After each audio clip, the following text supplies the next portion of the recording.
Friends, how are you all? Welcome to the class, students. In our previous video we had discussed about the aquatic habitat in chapter adaptation, and today we will discuss about the adaptation in aquatic plants. Students, you know the plants which grow in water that are called the aquatic plants, and that aquatic plants are of three types, and here these are described below.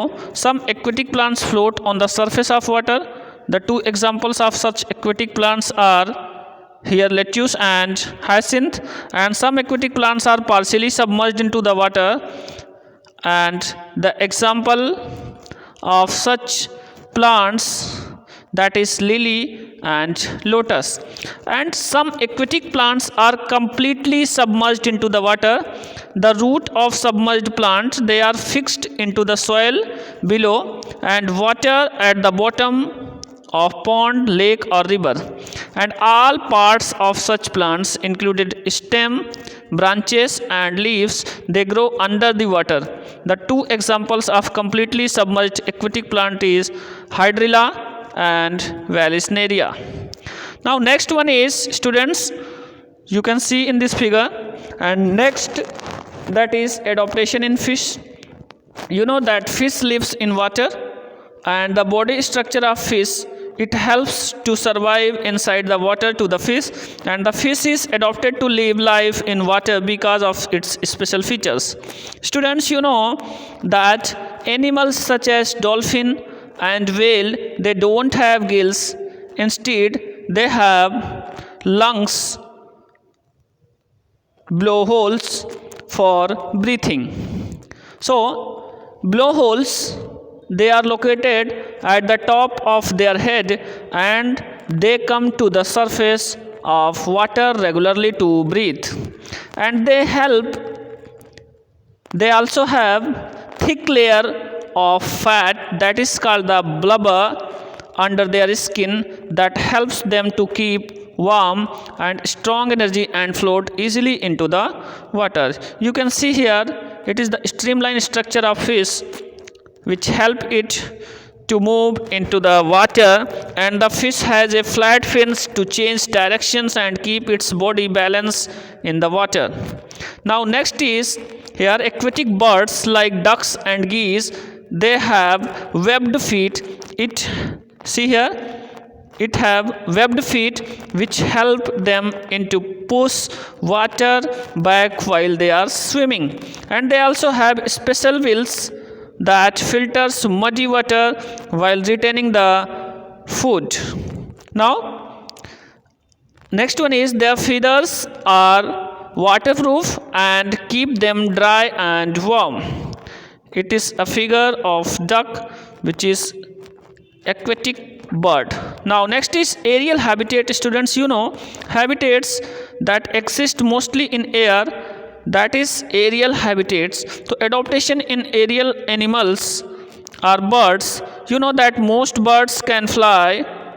Here are some feathers that aid flight in flying birds. A light body have, you know that birds have light body, it made up of hollow bones. And second one is a boat shaped body that easily moves through air, and wings are attached to a bird's body with strong muscles that help the wings move up and downwards and forward and backward, causing flights. Now moving of wings upward and backward, that is called upstroke movements. And next is moving of the wing downward and forward, it is called the downward movement. And next thing is feathers covering the wings help in flight, while the tail help to change directions. A figure of a bird that is given here, and it is very important for you. Now next thing is adaptation in aerial plants. Students, you know plants with roots above ground are called aerial plants. They are mainly found in tropical and equatorial regions in the world, and in evergreen rainforest the foliage is very thick. Therefore some plants have evolved aerial roots so that they can absorb more sunlight. Now, aerial plant is given here. Next one is, students, epiphyte. What is epiphyte actually? Epiphytes are air plants that grow upon other plants for physical support without harming it. Now next is, they grow on other plants and reach the position where they are avoid competition for light with other plants and carry out photosynthesis without depending on other hosts. And epiphytes obtained moisture from air and it obtained the moisture that is laid in pockets of the host plants. And the best known epiphytes is orchids, and bromeliads such as Spanish mosses. Now next thing is, see here, epiphyte is given here.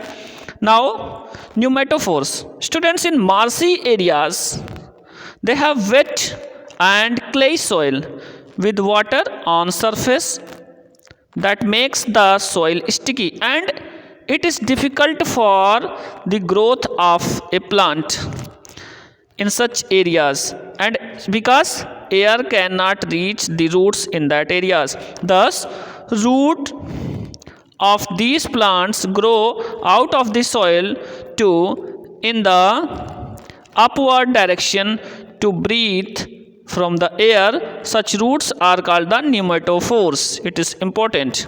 Now, for examples, mangroves and rhizophora.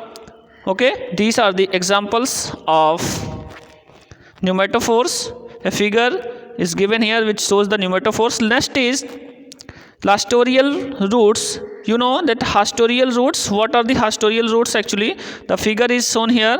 So these kinds of roots that are found a parasitic plant. These type of roots are found in a parasitic plant where the aerial roots become attached to the host plant to obtain food. For example, Mistilato. This figure is showing clusterial roots. Students, then keywords and the given question answers you will do with the help of your book and the notes which will given to you. This chapter is finished. Thank you everyone.